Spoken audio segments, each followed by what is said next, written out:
Praise the lord. దేవుని నామానికి మహిమ కలుగును గాక. అందరూ కూడా కూర్చోండి.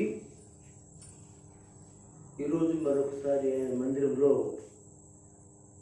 మనందరూ కూడా చేరి ఆయన ఆరాధించడానికి, స్తుతించడానికి దేవుడు ఇచ్చిన మంచి సమయం కనుక చక్కటి పాటలు పాడి ఉన్నారు. దేవుని నామాన్ని స్తుతించి కనపరిచున్నాం. చక్కటి విషయాలు నేర్చుకోవడానికి కూడా మనం సిద్ధపడుతున్నాం. మనము 2026 సంవత్సరంలో జనవరి నెలలో మనం ఉన్నాము. ఈ జనవరి నెలలో చాలా నూతనమైన విషయాలు, నూతన సంవత్సరం గురించి ఎన్నో విషయాలు మనం నేర్చుకుంటూ వచ్చి ఉన్నాము. మరి ఈరోజు కూడా నేర్చుకుంటే బాగుంటుంది. ఎందుకంటే బైబిల్లో తన ప్రజల పట్ల, దేవుడు తన సంఘం పట్ల, దేవుడు తన యొక్క బిడ్డల పట్ల ఆయన నూతనమైన విషయాలు ఏమి రాయించి ఉన్నాడో, బైబిల్లో ఏమి రాయించి మనకి నేర్పించాలనుకున్నాడో అవి మనము తెలుసుకోవటం మంచిది.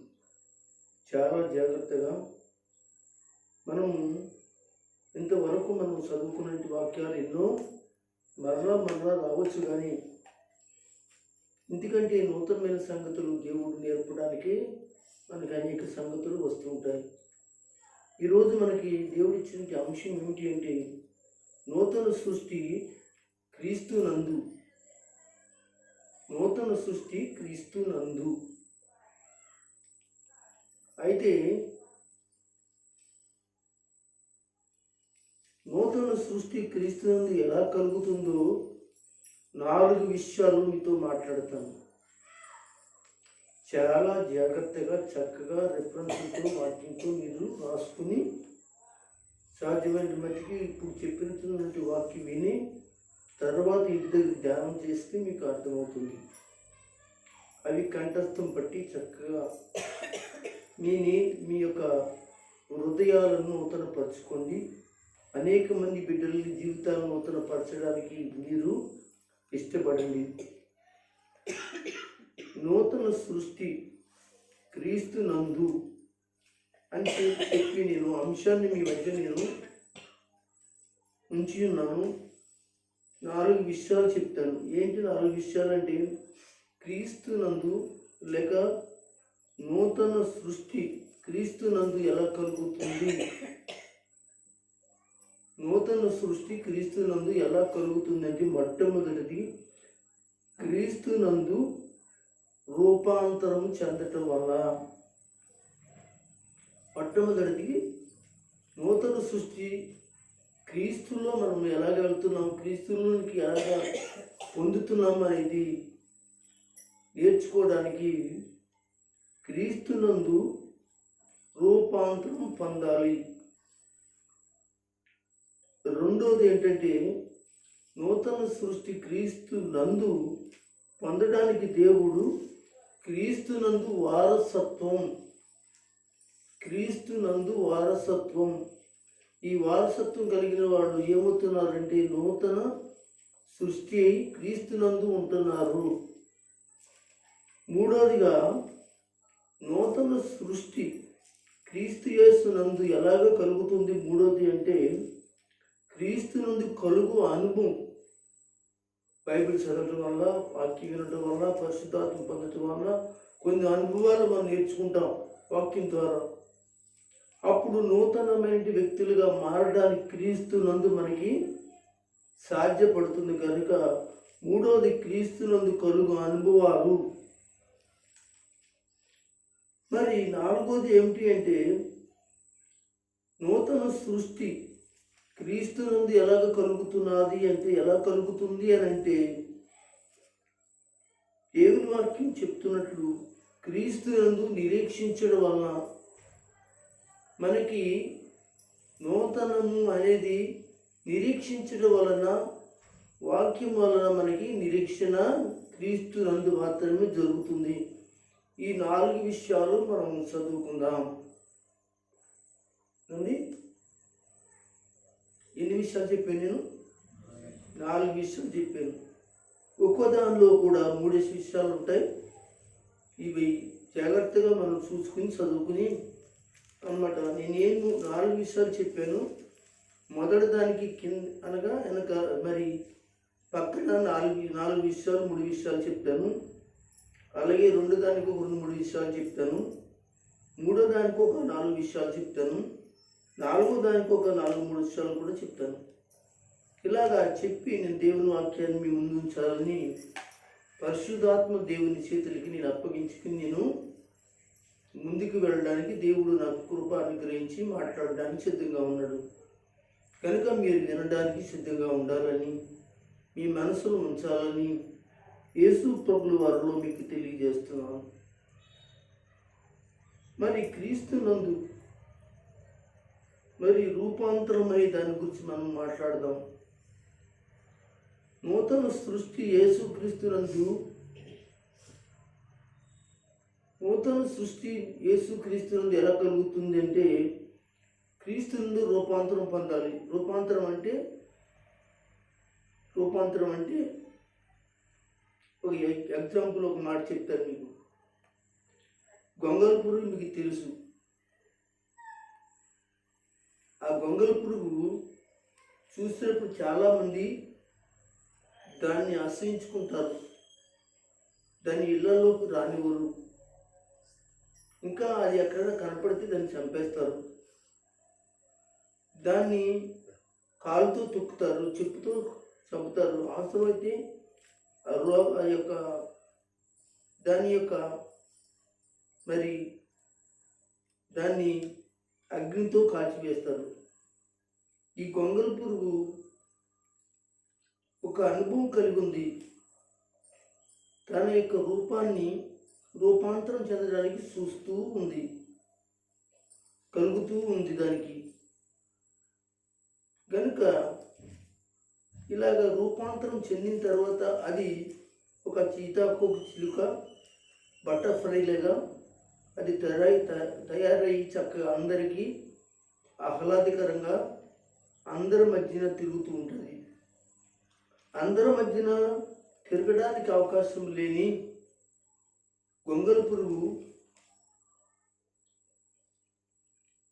ఏం చేస్తుందంటే తర్వాత అది ఒక విజ్ఞాపనలోకి వెళ్తుంది, లేక ఒక రహస్యమైన తావరాన్ని ఏర్పాటు చేసుకుని దాంట్లో తన రూపాంతరం చెందడానికి చాలా కష్టపడుతుందటండి.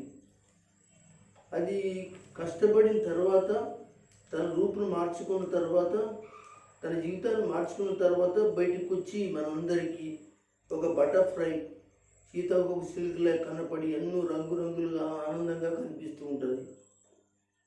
దాన్ని రూపాంతరం అని మనం చెప్పచ్చు. రూపాంతరం అంటే దేవుని బిడ్డలారా, చాలామంది అనుకున్నట్లు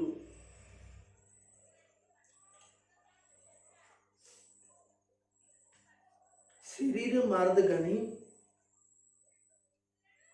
పాత శరీరంలోనే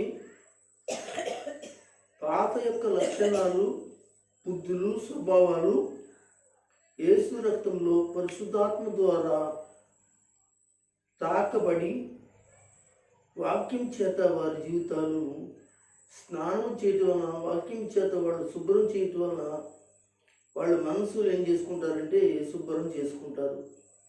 అది ఎక్కడ జరుగుద్ది అంటే యేసులోనే తప్ప ఇంకెక్కడా జరగదు. అది యేసులోనే జరుగుద్ది. ఎంత దూరం వెళ్ళు, ఎన్ని గుళ్ళు తిరుగు, ఎన్ని దాన ధర్మాలు చెయ్యి, ఎన్ని రకరకాలుగా చెయ్యి, కానీ క్రీస్తులోనే జరుగుద్ది. కనుక నూతన సృష్టి క్రీస్తు నందే. అది మొట్టమొదటిది ఏంటో తెలిసింటే రూపాంతరం పొందటం. ఈ రూపాంతరంలో ఈ ఒక్కదానిలో రూపాంతరంలో ఒకటి ఏంటంటే క్రీస్తునందు సృష్టి. కొరండీలకు రాసిన పత్రిక ఈ రూపాంతరం దానిలో మొదటిది ఏంటంటే నూతన సృష్టి. 2 కొరింథీయులకు రాసిన పత్రిక 2 కొరింథీయులకు రాసిన పత్రిక 5వ అధ్యాయము 17వ వచనం.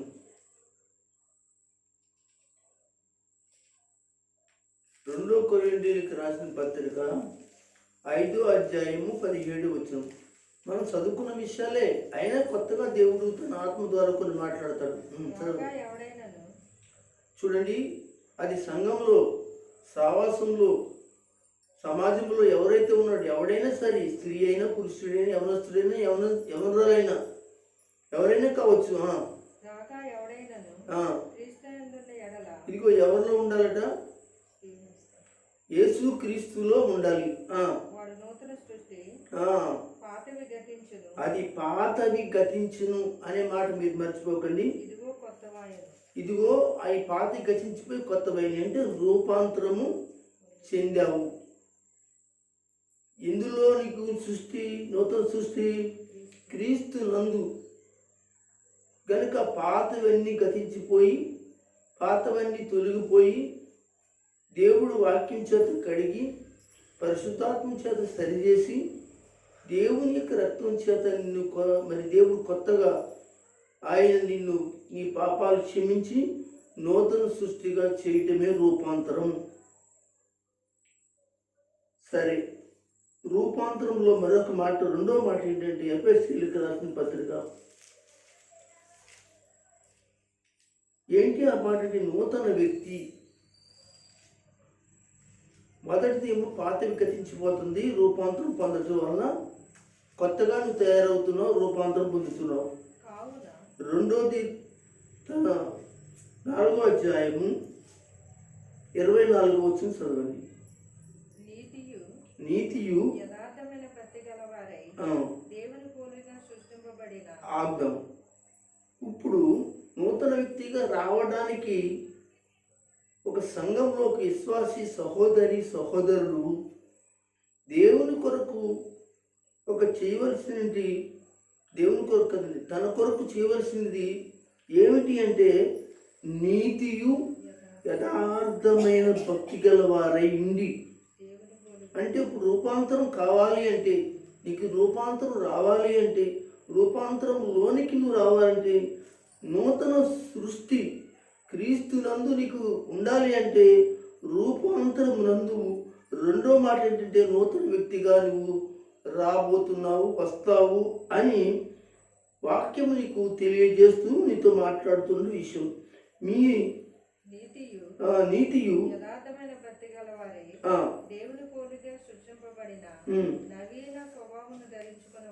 అది నవీన స్వభావం అంటే అందుకు కొత్త స్వభావం అంటే కొత్త రూపంలోకి వస్తున్నావు, అది క్రీస్తు రూపంలోకి వస్తున్నావు అని తెలియజేస్తుంది. క్రీస్తునందు రూపాంతరం 3వ మాట చదువుకుందాం. ఎందుకంటే తొందరగా చాలా ఉంది కనుక తొందరగా చెప్పాలని.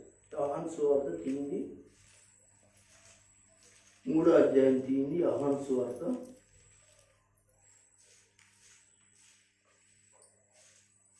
క్రీస్తునందు రూపాంతరము ఏమిటంటే నూతన సృష్టిగా క్రీస్తునందు ఉండాలి అని అంటే, క్రీస్తునందు నూతన సృష్టిగా నువ్వు ఉండాలంటే, నూతన సృష్టిగా క్రీస్తునందు నీ జీవితం ఉండాలి అంటే రూపాంతరం పొందాలి. ఆ రూపాంతరంలోనే నూతన సృష్టి, నూతన వ్యక్తి, నూతన జన్మ. ఏంటండి నూతన జన్మ అంటే నువ్వు జన్మించాలి. తల్లి గర్భంలోనే కాకుండా ఆధ్యాత్మికంగా దేవుని చేత పుట్టాలి, పరిశుద్ధాత్ముడి చేత పుట్టాలి, బాప్తీసం చేత పుట్టాలి. అదే చెప్తాడు దేవుని వాక్యంలో యోహాను సువార్త 3వ అధ్యాయము 3వ వచనం. అందుకు యేసు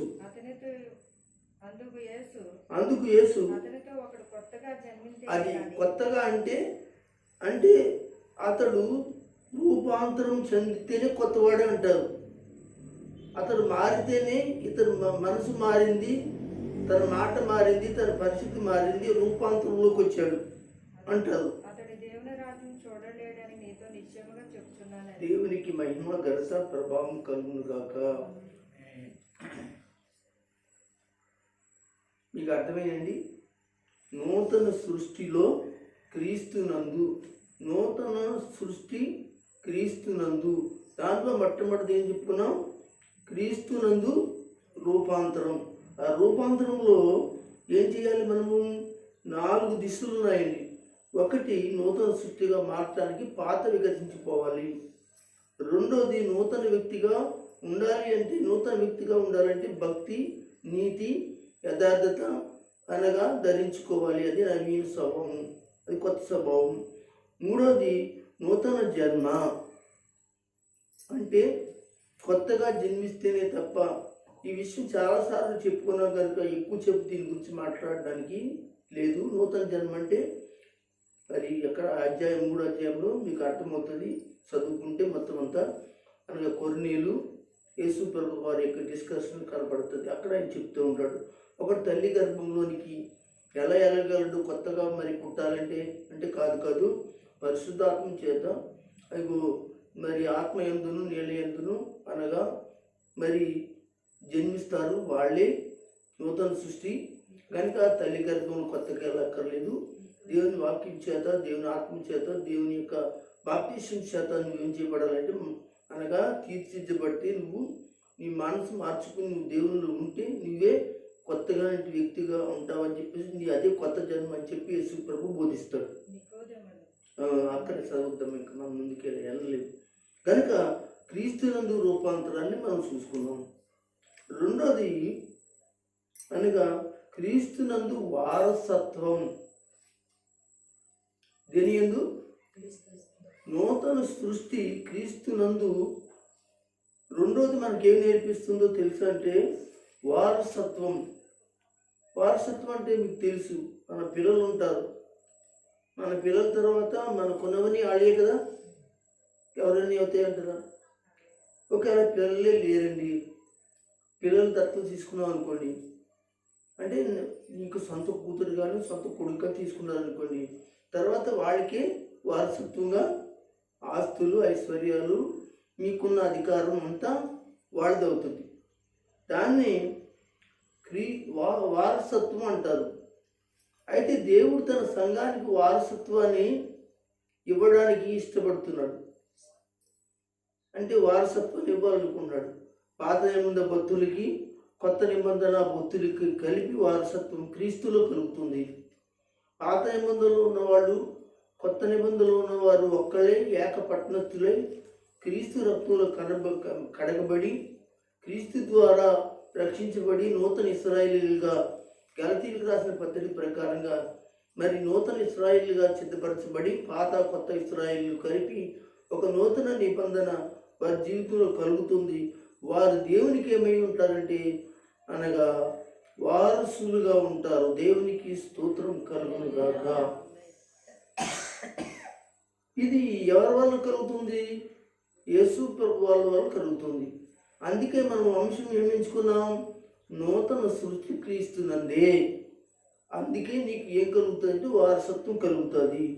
చదువుదాం, ఇరిమియా గ్రంథం తెద్దాం. మొదలుగా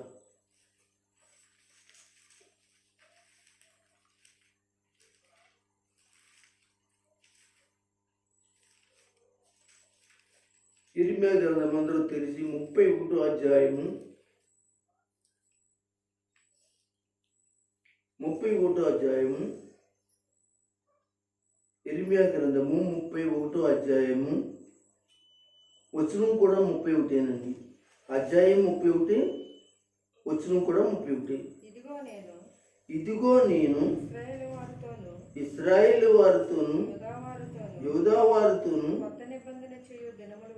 కొత్త నిబంధన చేయు దినములు వచ్చుచున్నవి. ఇదే యెహోవా వాక్కు. ఈ ఇర్మియా గ్రంథంలో దేవుడు ఒక నిబంధన ఇస్తున్నాడు.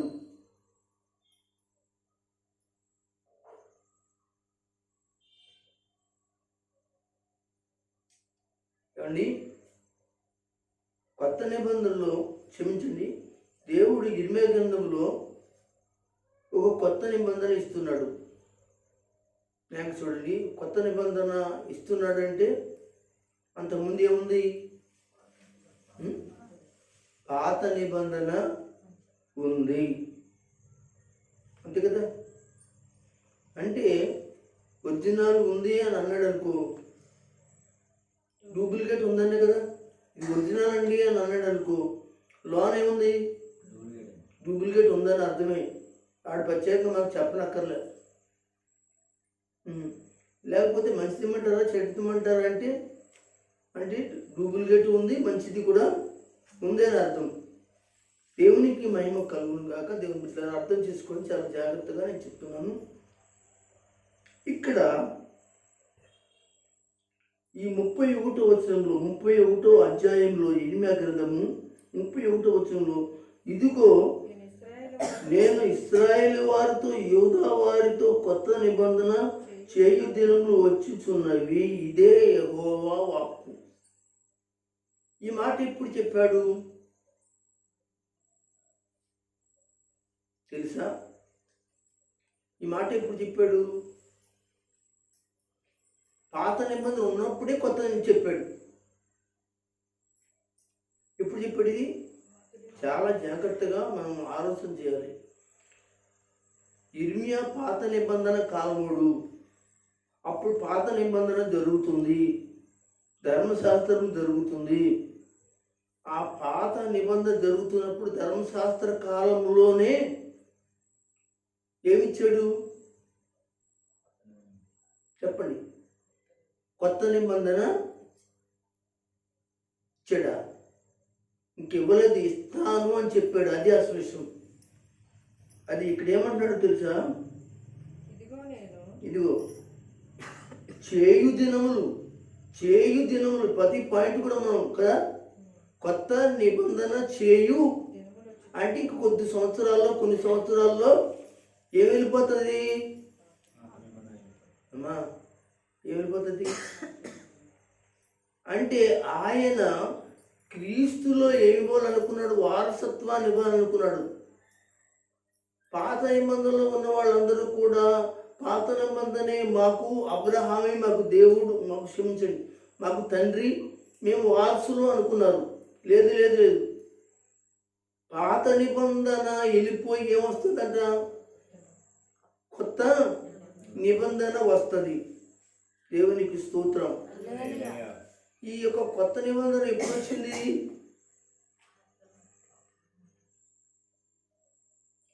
కొత్త నిబంధన ఎప్పుడు వచ్చింది అంటే మత్తయి సువార్త 26వ అధ్యాయంలో ఈ మాట చెప్తాడు. ఆయన ఒక పాత్ర ఎత్తుకుని 26వ అధ్యాయం చూడండి. నేను తీయట్లేదు కనుక తీసి వచ్చింది చెప్పమ్మా. చూసారు బైబిల్ తెలిసిన వాళ్ళు. 26వ అధ్యాయం మత్తయి సువార్త. నేను మీకు వచ్చిన చెప్పమ్మా. 28వ అధ్యాయం 20 అది కదమ్మా, 26వ అధ్యాయం చదువుమా. 26వ అధ్యాయం ఉంటుంది చూడండి, లేదంటే నేనే చూస్తాను. ఆయన ఒక రొట్టెని ఎత్తుకుని అలాగే పాత్రను ఎత్తుకుని 26 అధ్యాయం 26 వచనం రాయబడింది. భోజనము చేయుచుండగా యేసు ఒక రొట్టె పట్టుకొని దానిని ఆశీర్వదించి విరిచి తన శిష్యులకు ఇచ్చి మీరు తీసుకొని తినుడి, అవును ఇది నా శరీరం అని చెప్పాను. మరియు ఆయన గిన్నె పట్టుకొని, ఆయన ఒక పాత్రను పట్టుకుని కృతజ్ఞతాస్తుతులు చెల్లించి, ఇదిగో కృతజ్ఞతాస్తుతులు చెల్లించి వారికిచ్చి దీనిలోనిది మీరందరూ తాగండి, ఇది నా రక్తము అనగా జాగ్రత్తగా, ఇది నా రక్తము అనగా పాప క్షమాపణ నిమిత్తము అనేకుల కొరకు భూమి మీద ఉన్న వారి కొరకు ఇదిగో నిబంధన రక్తము, ఇదే కొత్త నిబంధన. దేవునికి స్తోత్రం. అర్థమైందండి? నిబంధన రక్తం, ఆ నిబంధన దాని గురించి ఇర్మీయా ఇక్కడ ప్రవచనం చెప్తున్నాడు. పాత నిబంధనలో చెప్తున్నాడు ఆయన.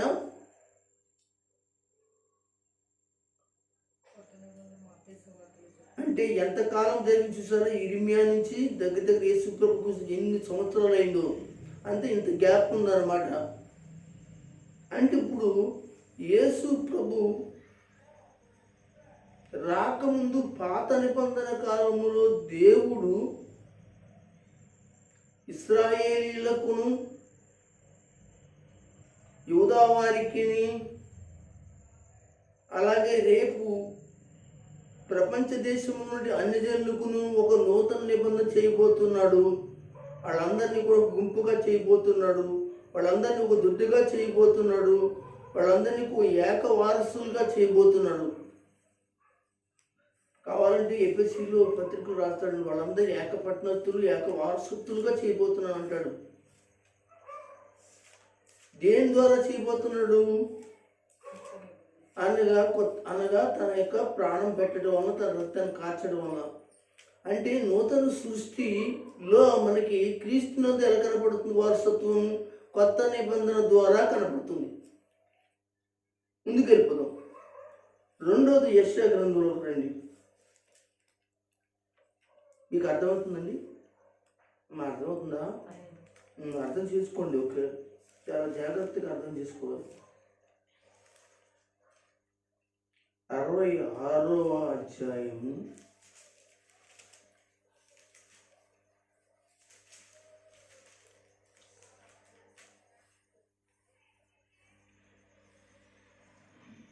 66వ అధ్యాయం తీసారా? 66 ఒకసారి ఉండండి. 62వ అధ్యాయం చూడండి. అవును, 62వ అధ్యాయము 62వ అధ్యాయం తీసి 2వ వచనాన్ని చదువుతారా?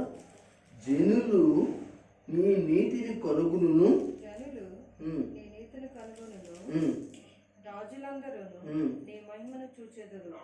యెహోవా నియమింపబోయే కొత్త పేరు నీకు పెట్టబడును. యెహోవా నియమింపబోవు కొత్త పేరు నీకు పెట్టబడును. వారసత్వములో నిబంధనే కాకుండా ఇంకోటి ఉంది, కొత్త పేరు. దేవునికి స్తోత్రం చెప్పండి. క్రీస్తులో ఏం మారాలండి?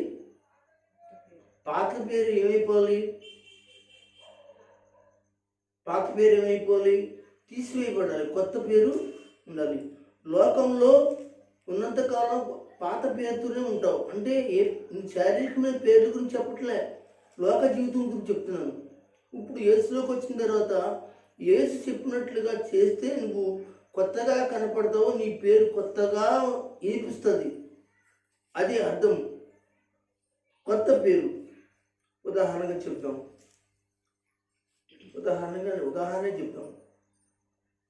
ఇప్పుడు నేను నా తల్లి గర్భంలో పుట్టాను. నా ఇంటి పేరు ఫలానా పేరు, అదే రాచూరి మా ఇంటి పేరు అనుకుందాం. నేను పుట్టాను, నేను పెరిగి జన్మించిన తర్వాత ఒక వయసు వచ్చింది. ఆ వయసులో నాకు పెళ్లి చేయాలని నా తల్లిదండ్రులు నిశ్చయించారు. అప్పుడు ఏదో ఒక సంబంధం చూశారు. అది చూసిన తర్వాత ఆ పిల్ల మరి మా ఇంటి వారికి వాళ్ళ ఇంటి వారికి నచ్చింది. అప్పుడు వివాహం చేయబడిన తర్వాత ఆ పిల్ల మరి పెళ్లి కొడుకు వారి యొక్క తరపున ఆమె యొక్క జీవితంలో ఒక పేరు కలిగి ఉంటుంది కదండి. కొత్త పేరు కలిగి ఉంటుంది. కొత్త ఇంటి పేరు కలిగి ఉంటుంది. పేరు మార్చబడుతుంది. అలా మార్చుకోలేదు అనుకోండి, ప్రభుత్వాలు కూడా ఊరుకోవు. ప్రభుత్వాలు కూడా ఏం చెప్తాయి?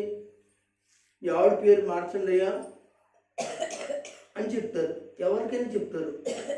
చూడండి, ఇక్కడ పాత జీవితంలో లేక ఆ స్త్రీ తన తల్లిదండ్రి దగ్గర ఉన్నటి తాను ఉన్నటి ఇంటి పేరు నుంచి ఎక్కడ మార్చబడుతుంది?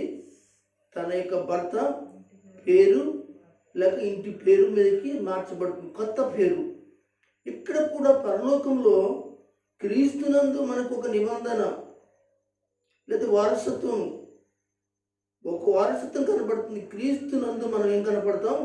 చూడగా మనకు ఒక పేరు కనపడుతుంది. అది నొసల మీద కనపడుతుంది, గుండెల మీద కనపడుతుందో. క్రీస్తునందు మనకి మొత్తానికి ఇతడు దేవుని బిడ్డలు, అని పేరు ఒకవేళ దేవుడు ఇస్తాడేమో. ఇంకా మనం లోనికి వెళ్తే ప్రకటన గ్రంథం చెప్తాడు, చదవద్దు. జయించిన వారటండి కొత్త రాతిని ఇస్తాడటండి.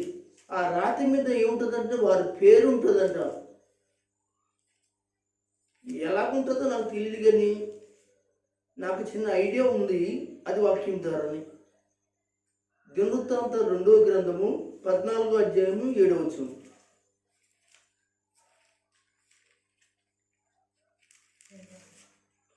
దినవృత్తాంతాల గ్రంథము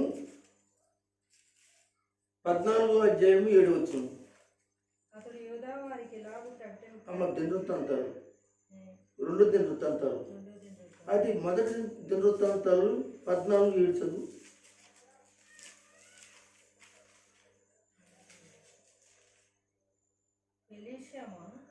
సరే, అయితే రెఫరెన్స్ మార్చండి. 7:14 చదవండి. అది కానీ ఇది కానీ. దినవృత్తాంతాలు 2వ గ్రంథము 7వ అధ్యాయం 14 వచనం చదవండి.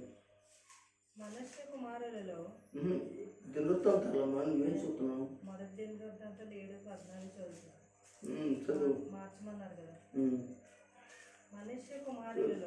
అది కాదు, చూడు 2వ దినవృత్తాంతాలు చూడండి.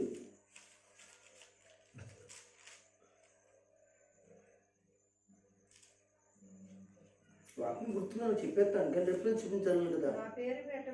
అది నా పేరు పెట్టబడిన నా జనులు అవుదాం అంటే పరలోకంలో క్రీస్తు నందు నిబంధన లేదా వారసత్వం కలిగిన వాళ్ళు. ఇక్కడ ఇందాక చదివిన వాక్యం యెషయా గ్రంథంలో వారికి కొత్త పేరు పెట్టబడిన అని అన్నాడు. ప్రకటన గ్రంథంలో జయించిన వారు కొత్త రాతి ఇత్తులు, దాని మీద వాళ్ళ పేరు ఉంటుందని చెప్పాడు. అదేంటో ఆ మర్మం మనకు తెలీదు, పరలోకంలోకి వెళ్ళాక తెలుస్తుంది. మనకు తెలిసిన మట్టిగా మనం చెప్పుకోవాలి అండి. తెలిసిన మనం ముందుకు వెళ్ళకూడదు కనుక. అయితే ఇక్కడ ఆ పేరు ఒకవేళ ఇదై ఉండొచ్చేమో, ఒకవేళ నా జనులు అని పేరు పెట్టొచ్చేమో. ఇది క్రీస్తు బిడ్డ, అది యేసు బిడ్డ, యేసు ప్రభు వారి యొక్క సంతానము అని ఒకవేళ రాయి ఉండొచ్చు. ఒకవేళ వారసత్వంగా కనిపిస్తుంది, కొత్త పేరు కనిపిస్తుంది. అంటే ఒక వ్యక్తి ఒక స్త్రీ తన ఇంటి పేరు, తన తల్లిదండ్రుల ఇంటి పేరు మార్చుకుని ఏం చేస్తుంది? తన భర్త ఇంటి పేరు, తన మామగారి యొక్క ఇంటి పేరు లోనికి వస్తుంది. అలాగా పాత నిబంధన భక్తులైన వారు, అలాగే కొత్త నిబంధనలో ఉన్నంటి లోకంలో ఉన్న పాపములు ఉన్న వాళ్ళందరూ కూడా వారి వారి జీవితాలు మార్చుకుని యేసు అనేటువంటి వారి యొక్క వారసత్వంలోనికి వారు కొత్త పేరుతో అక్కడ ఆ లోకంలో వాళ్ళు మిసులుతారనే విషయాన్ని మనకి దేవుడు మనకి తెలియజేస్తున్న విషయమని మనం గమనించి ఆలోచించి తెలుసుకోవాలి. ఇది నూతన సృష్టిలో క్రీస్తునందు జరుగుతుంది. అయితే మూడోది కూడా దాంట్లోకి వెళ్దాం. క్రీస్తునందు లేక నూతన సృష్టి యందు క్రీస్తునందు ఎలా జరుగుతుంది? మూడోది క్రీస్తునందు కలుగు అనుభవం. ఆ అనుభవాలు ఏంటో మనం చదువుదాం. యెహెజ్కేలు గ్రంథము అనుభవాలు, దేవుడు ఎలా కాలం చేస్తున్నాడో చదువుదాం.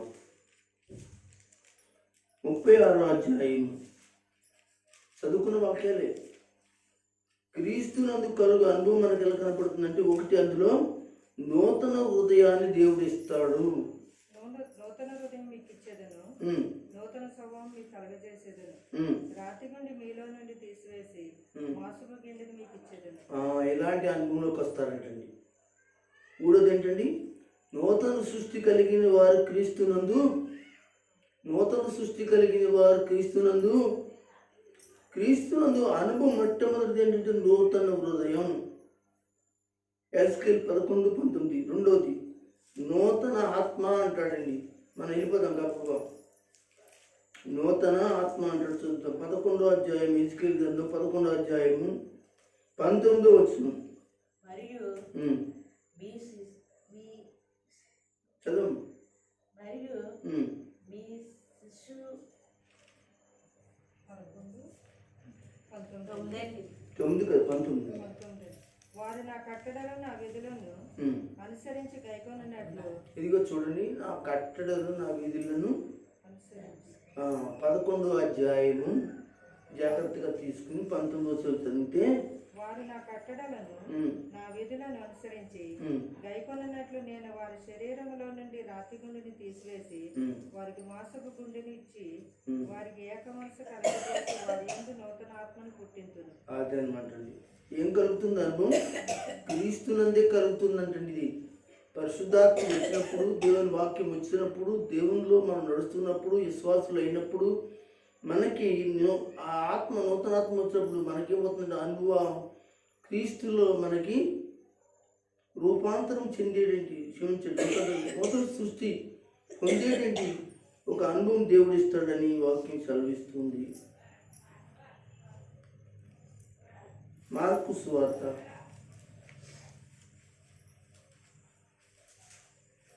16వ అధ్యాయం 16వ అధ్యాయం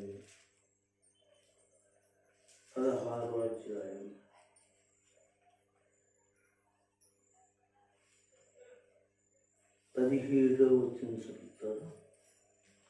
నమ్మిన వారి వలన ఈ సూచక క్రియలు కనబడును.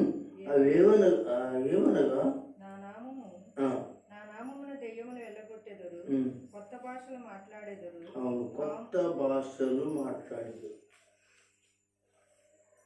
మీకు అర్థమవుతుందండి? భాష మారిపోద్దండి. అంటే భాష మారిపోవడం అంటే ఏంటి? ఏమండి, నువ్వు పాతగా ఉన్నప్పుడు ఎలాంటి భాష మాట్లాడావు? భార్య మీద, బిడ్డల మీద, నీ పొరుగు వారి మీద, నీ ఇంటి వారి మీద, నీ చుట్టాల మీద, నీ గ్రామస్తుల మీద, నీ ప్రభుత్వాల మీద, ఇలా ఎలాగ చూసుకుంటే ఈ భాష పాత భాష, భయంకరమైన భాష. ఆ భాష మారిపోయి, అనగా ప్రభుత్వాలు గౌరవించడం, భార్యను గౌరవించడం, పిల్లల్ని గౌరవించడం, చుట్టాలను గౌరవించడం, నీవు గౌరవించుకుంటూ నువ్వు నీ మాట, మర్యాద ఏమైపోయిందంటే మారిపోయి కొత్త వ్యక్తిగా ఉండడానికి దేవుడు కృప ఇచ్చాడు. ఇది ఎందులో కలుగుతుంది? ఎక్కడ కలుగుతుంది? ఎప్పుడు కలుగుతుంది? క్రీస్తులో ఉంటేనే కలుగుతుంది. ఆ అనుభవాలన్నీ కూడా యేసులోనే ఉంటాయి, ఏదో చోట్ల ఉండవు. యేసులోకి వస్తేనే మనిషి జీవితం మారి మాటలు మారుతాయి. ఇంకా ముందుకు వెళ్దాం. కీర్తన గ్రంథం 40వ కీర్తన. క్రీస్తునందు కలుగు అనుభవం ఒకటి, నూతన హృదయం అని చెప్పాము, నూతన ఆత్మ అని చెప్పాము, కొత్త భాష అని చెప్పాము, కొత్త గీతం. 40వ కీర్తన 3వ వచనం. కీర్తన 40వ కీర్తన 3వ వచనం. కొత్త గీతమును మన దేవుడు నా నోటి నుంచెను. చాలు, చూసారా? కొత్త గీతం అంటే కొత్త పాటలు. ఇంతవరకు నువ్వు ఒకవేళ పోకిరి పాటలు పాడేము అండి. ఏం పాటలు? నాకు చూడండి ఒకసారి. ఏం పాటలు? పోకిరి పాటలు అండి. కాలితే చూడండి, కాలితే. పేతురు రాసిన మొదటి పత్రిక 4వ అధ్యాయం 2వ వచనం ఉంటుంది. ఓకే, మొదటి పేతురు 4వ అధ్యాయం 2వ వచనం.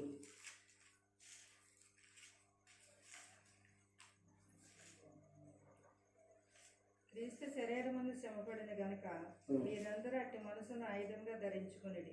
శరీర విషయంలో శ్రమపడి వారు శరీరమందు జీవించు మిగిలిన కాలము ఇక మీదట మనస్సాక్షులను అనుసరించి నడుచుకునక దేవుని ఇష్టానుసారంగా నడుచుకున్నట్లు పాపముతో జోలి యొక్క నేమియూ లేకుండా. పేతురు రాసిన పత్రిక 4వ అధ్యాయం 2వ వచనం. అల్లరితో పాపముతో జోలి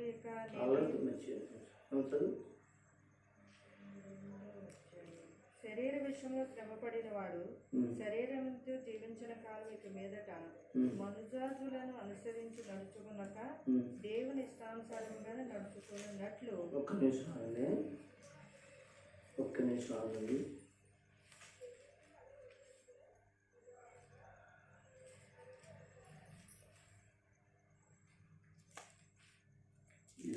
చెప్పాను కొంచెం సత్యమమ్మా 2వ వచనం అన్న 3వ వచనం కలదు కదా. మనం పోకిరీ శాస్త్రులను, దురాశలను, మద్యపానము, అల్లరితో కూడిన ఆటపాటలను చాలు. విన్నారా? ఏ పాటలు అంటండి? పోకిరీలతో, పోకిరీ ఆడళ్ళతో, పోకిరీ మగవాళ్ళతో ఈ రోజున భయంకరమైన డ్యాన్సులు, పాటలు, గీతాలు లేవంటారా? భయంకరంగా కనపడుతున్నాయండి, చూడలేకపోతున్నాం. ఫోన్లో కానీ లేకపోతే టీవీల్లో కానీ బయట కానీ ఈ రోజున ఫంక్షన్లు పెద్ద పెద్ద వాళ్ళు పేరు పొందినట్టు వాళ్ళందరూ కూడా చాలా చాండాలంగా ఎక్కడెక్కడి నుంచో జనం తీసుకుని వచ్చి ఒక డ్యాన్స్ ప్రోగ్రామ్ టైప్లో పెట్టి అక్కడ ఆ ప్రోగ్రాంలో అనగా వాళ్ళు విందులు చేస్తూ తాగుతూ అనగా అందరినీ పిలిచి ఎన్ని రకరకాలుగా చేస్తున్నారో చూడండి. కనుక మనం పోకిరీ శాస్త్రులు, అవి పోకిరీ పనులు కదా.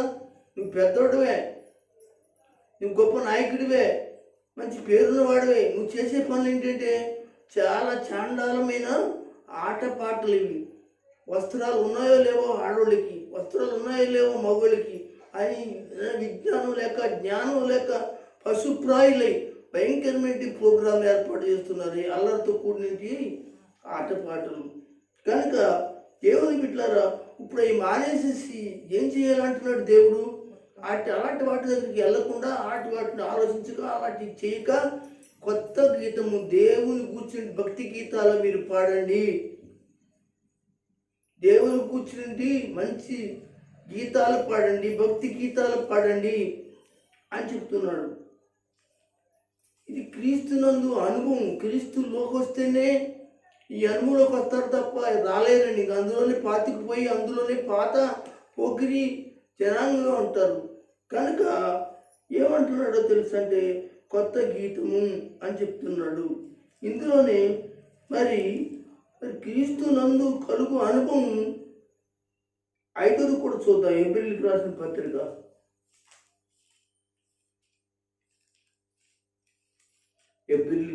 పత్రిక 10వ అధ్యాయము. హెబ్రీయులకు రాసిన పత్రిక 10వ అధ్యాయము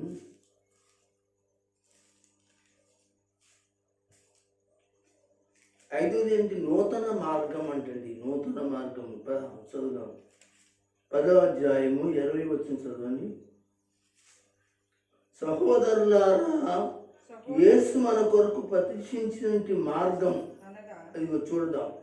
అంటే ఏంటి ఆ మార్గం అనగా నూతనమైనదియు జీవము గలదియు ఆయన శరీరమును తెర ద్వారా ఏర్పరచబడిన మార్గం. ఆయన రక్తం వలన పరిశుద్ధ స్థలము నందు ప్రవేశించుటకు మనకు ధైర్యం కలిగి ఉన్నది కనుక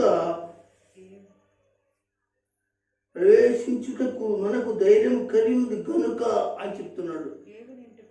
చాలా సరిపోతుంది. ఇక్కడ నూతన మార్గము. ఏ మార్గం అండి? నూతన మార్గము. అది ఎవరిదే మార్గం? యేసు మార్గం. అదే నూతన సృష్టి క్రీస్తునందు కలుగుద్ది కనుక మనకి నూతన అనుభవం క్రీస్తులోనే వస్తుంది కనుక అందులోనే అనగా నూతన హృదయము వస్తుంది, నూతన ఆత్మ వస్తుంది, నూతన యొక్క మాటలు భాష వస్తుంది, నూతన గీతాలు కొత్త కొత్త కొత్త పాటలలోనికి మనము అనుభవంలోకి వస్తాం. అనగా 5ది నూతన మార్గంలోకి వస్తాం. పాత మార్గం వేసన్నాడు 2 మార్గాలు, ఒకటి విశాలమైనది, ఒకటి ఇరుకైనది. ఇరుకైన మార్గంలో తక్కువ మంది వెళ్తున్నారు. ఎందుకో తెలుసు అంటే అది చేయడానికి, అది చెందడానికి, నడవడానికి కష్టం కనుక విశాల మార్గంలో వెళ్ళిపోతున్నారు కనుక లోకంలోది చేయొచ్చు, యేసులోది కూడా చేయొచ్చు. సగం సగం సేరి సగం కదండి. ఒక పాట ఉంది, యేసునందు సగము అని వేరుగాను సగము, యేసునందు సగము వేరుగాను సగము, సగం సగం చెరుసగం అనే పాట ఒకటి ఉందండి, పాత పాట ఒకటి. కనుక ప్రియమైన దేవుని బిడ్డలారా, ఇదిగో మనము పాత మార్గాన్ని విడిచిపెట్టాలి. ఏమే కూడా అదే చెప్తాడు. 6వ అధ్యాయం 16వ వచనం చదువుతాము. తీయట్లేదు కనుక, ఎందుకంటే నాకు నోట్లు వస్తున్నాయి కనుక చెప్తున్నాను. 6వ అధ్యాయం 16వ వచనం చదువు. గ్రంథం యెహోవా ఇలాగ సెలవిస్తున్నాడు, మార్గములను నిలిచి చూడుడి. అదే యేసు మార్గంలో నిలిచి చూడండి. పురాతన మార్గముల గూర్చి అసలు మార్గం అనేది, నిజమైన మార్గం అనేది ఏదని చూడండి.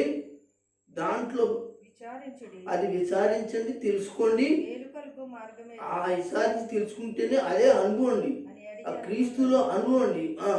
అని అడిగి అందులో నడుచుకునేది, అందులో నడుచుకోండి. దేవునికి మహిమ కలుగును గాక.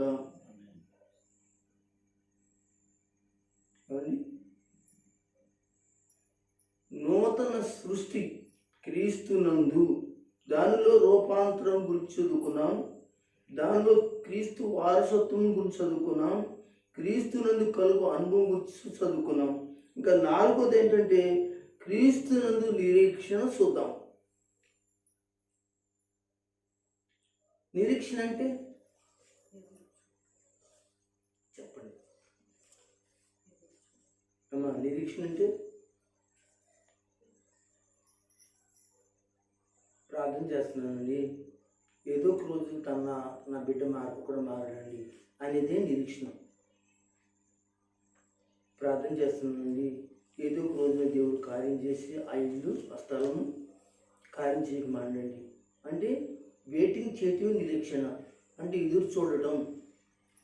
ఏంటి అబ్రహాంతో దేవుడే అన్నాడు అన్న, వృద్ధాప్యులకు వచ్చే శారమ్మ అబ్రహాములు, మీకేం కలుగుతుంది, సంతానం ఇస్తానన్నాడు. కానీ ఇంకా ఇవ్వలేదు. వాళ్ళు ఏం చేశారు, కొన్ని సంవత్సరాలు వెయిట్ చేశారు. అప్పుడు దేవుడు ఇచ్చాడు. అంటే అది నిరీక్షణ, కనిపెట్టడమే నిరీక్షణ. అది ఎందులో కనిపెట్టాలి? క్రీస్తునందు కనిపెట్టాలి. యేసునందు నీకు నిరీక్షణ కావాలి, క్రీస్తునందు నిరీక్షణ కావాలి. నువ్వు నూతన సృష్టి అయితే క్రీస్తునందు నీకు నిరీక్షణ ఉంటుంది. మనం చదువుకున్న చాలాసార్లు కొత్త ఆకాశము కొత్త భూమి. అది ఎప్పుడు దొరుకుద్ది? రేపు దొరుకుద్దా ఏమో, 1 సంవత్సరం పైకి దొరుకుద్దా ఏమో, 2 సంవత్సరాల పైకి తెలియదు. కానీ దాని కొరకు మనం ఏం చేయాలి? నిరీక్షించాలి. దేవుని స్తోత్రం. ప్రకటన గ్రంథం, క్షమించండి, ప్రకటన గ్రంథం కాదండి, యెషయా గ్రంథం. యెషయా గ్రంథం చూడండి, 65వ అధ్యాయం తీయండి. కొత్త ఆకాశము కొత్త భూమి అది మనకు ఇప్పుడు లేదు, ఉందంటారా? కొద్ది రోజుల్లో మనం అది చూడబోతామని వాక్యం మనకి చెప్తుంది. వాక్యం చెప్పబట్టి మనం నమ్ముతున్నాం, అంటే కనిపెడుతున్నాం, నిరీక్షిస్తున్నాం. జరుగుద్దని, ఆ కొత్త ఆకాశం కొత్త భూమి మనం అనుభవిస్తామని నిరీక్ష ఉంటే మనం కలిగి దేవునిలో యేసులో నడుస్తున్నాం. అది 65వ కీర్తన 17వ వచనం. కీర్తన కదా, యెషయా గ్రంథం. ఇదిగో నేను కొత్త ఆకాశమును, చూసారా? యెషయా గ్రంథంలో ప్రవచనం 65వ అధ్యాయం 17వ వచనం. ఇదిగో నేను కొత్త ఆకాశమును కొత్త భూమిని సృజించి ఉన్నాను, మునుపటివి మరువబడును. ఏంటమ్మా? మునుపటివి మరువబడును. మళ్ళా ఒక్కసారి చదివితే బాగుంటుంది. ఇదిగో నేను కొత్త ఆకాశమును, యెషయా చూస్తున్నాడు అంటండి, యెషయా తన యొక్క దర్శనంలో చూస్తున్నాడు అంటండి. ఇదిగో నేను కొత్త ఆకాశమును కొత్త భూమిని సృజిస్తున్నాను, మునుపటివి మరువబడును, జ్ఞాపమునకు రావు. పాతవన్నీ కూడా మరవబడతాయి, ఉండవు, ఇక జ్ఞాపముకు రావు. నేను సృజించుచున్న దానిని గూర్చి మీరు ఎల్లప్పుడూ హర్షించి ఆనందించుడి. అది కనిపెట్టండి అంటున్నాడు. ప్రకటన గ్రంథము 20వ అధ్యాయం, తొందరగా తీసేది 1వ వచనం చదవండి. అంతటా నేను కొత్త ఆకాశమును కొత్త భూమిని చూచితిని. ఇక్కడ ఎవరు చూశారు? అక్కడేమో దేవుడు యెషయాతో మాట్లాడుతున్నాడు, ఇక్కడేమో యోహానుతో మాట్లాడుతున్నాడు. కొత్త ఆకాశం కొత్త భూమి. అంటే ఇప్పుడు అది జరగాలి, అది జరుగుద్ది కనుక దాని కొరకు ఇప్పుడు క్రైస్తవులు అందరూ కూడా వెయిటింగ్ చేస్తున్నారు, నిరీక్షణ కలిగి ఉన్నారు. నాలుగోదంటే క్రీస్తు యేసునందు నిరీక్షణ. ఆ నిరీక్షణ ఏంటి? కొత్త ఆకాశము, కొత్త భూమి అని మనం చదువుకున్నాం. రెండోది సమస్తము నూతనముగా చేయబడుతుందట ప్రకటన గ్రంథంలో. ప్రకటన గ్రంథం 20వ అధ్యాయం.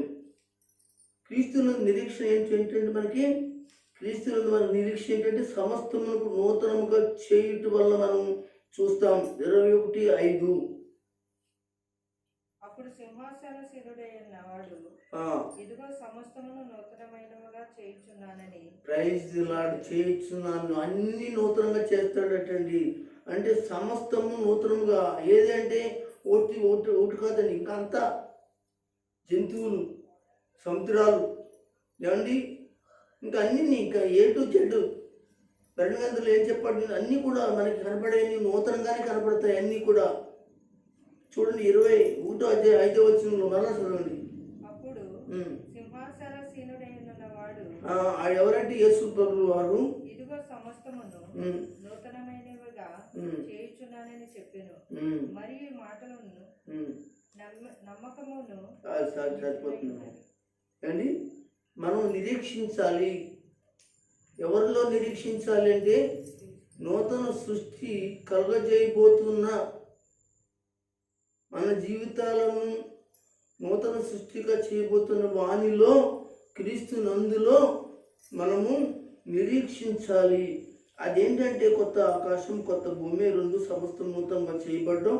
మూడవది నూతన యెరూషలేము చూస్తామంటే ఇప్పుడు ఇంకా పాత పట్టణాలు అన్నీ పోతాయి, అందరూ ఏక పట్టణస్థులుగా ఉంటాం.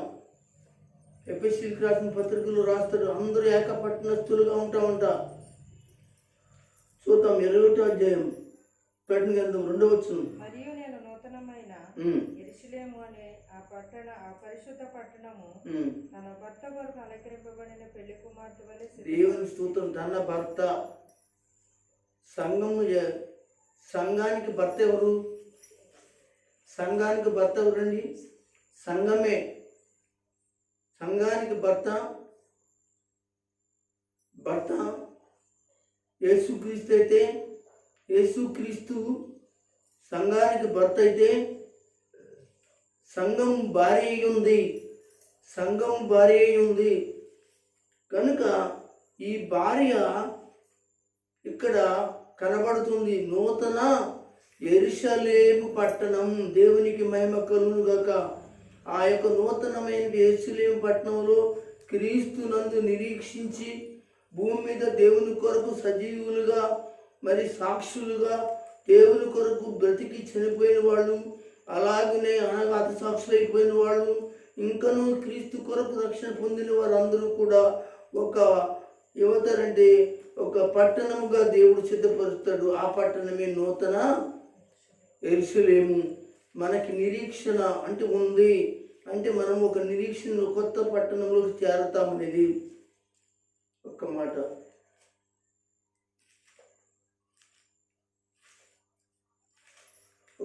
చదువుకుని మనం ముగించుకున్నాం.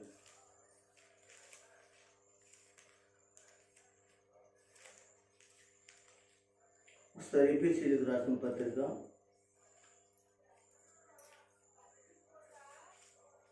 2వ అధ్యాయము